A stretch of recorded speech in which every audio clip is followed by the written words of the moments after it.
'Twas the night before Christmas. 'Twas the nocturnal time of the preceding day to the day we call Christmas, which is, by the way, just a modern twist on the aeons-old fight to use feast and fire to end winter's night. 'Twas the night before Christmas, and all through the house not a creature was stirring, not even a mouse. Musculus, really a terrible pest, but even a pest needs a bit of a rest.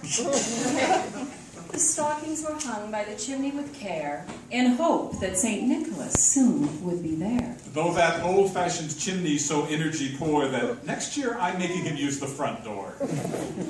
The children were nestled all snug in their beds, while visions of sugar plums danced in their heads. Our genetic descendants lay snug in their beds, while sucrose-based snack foods danced jigs in their heads. And Mama in her kerchief and I in my cap had just settled our brains for a long winter's nap. You wear hats to bed when you lack central heat. It helps keep you warm from your head to your feet. When out on the lawn there arose such a clatter, I sprang from my bed to see what was the matter. I'm not really jumpy, but a noise in the night sets off animal instincts to flee or to fight. Away to the window I flew like a flash, tore open the shutters and threw up the sash. Well, not really flew. It was more like a dash, and my wife didn't wake even after the crash. The moon on the breast of the new fallen snow gave a luster of midday to objects below. Which makes sense, since the moon gets its glow from the sun, which means moonlight and sunlight, in one sense, are one. When what to my wondering eyes should appear but a miniature sleigh and 8 tiny reindeer. Rangifer torandus, you could call them too. Here in Canada we know them as caribou. With a little old driver, so lively and quick, I knew in a moment he must be St. Nick. St. Nick is the patron of Russia, you know. He was born 1,500 or more years ago. More rapid than eagles his coursers they came. As fast as a peregrine, diving on game, and since his old sleigh had no window or door, he shouted their names o'er the slipstream's loud roar. Now Dasher, now Dancer, now Prancer and Vixen, on Comet, on Cupid, on Donder and Blitzen. An interesting mixture of names old and new. It's an astronomy, biology, mythology stew. Top of the porch to the top of the wall, now dash away all. As dry leaves that before the wild hurricane fly, when they meet with an obstacle mount to the sky. That's 'cause air piles up when it meets with a wall, and the leaves, weighing little, rise too and don't fall. So, up to the housetop the coursers they flew, with the sleigh full of toys, and St. Nicholas too. And then in a twinkling I heard on the roof the prancing and pawing of each little hoof.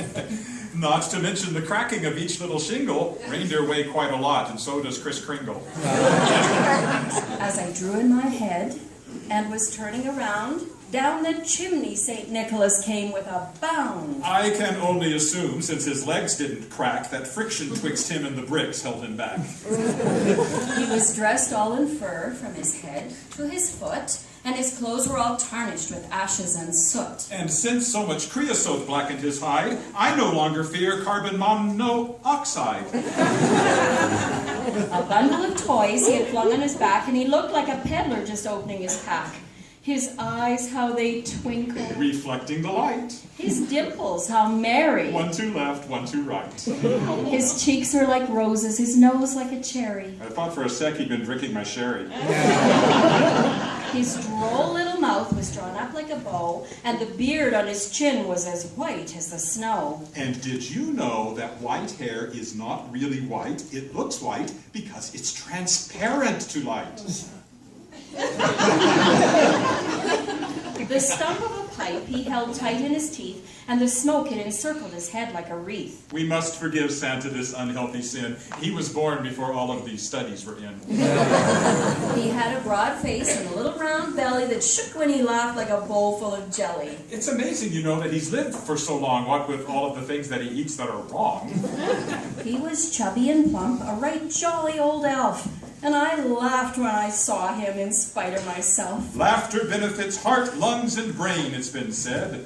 Maybe laughter's why cheerful old Santa's not dead. A wink of his eye and a twist of his head soon gave me to know I had nothing to dread. Body language to Santa is nothing unique. He speaks every language from Zulu to Greek. He spoke not a word, but went straight to his work and filled all the stockings, then turned with a jerk, and laying his finger aside of his nose and giving a nod, up the chimney he rose. Apparently Nick spends his off-season time at a school in Nepal where he's learned how to climb. He sprang to his sleigh, to his team gave a whistle, and away they all flew like a down of a thistle. See, its surface is large, but it's so very light that the slightest of breezes can make it take flight. But I heard him exclaim as he vanished away with his anti-grav reindeer and miniature sleigh, though I may not be real in the physical sense, though I may not have mass and I may not be dense, though it's true scientifically this isn't right, Happy Christmas to all, and to all a good night.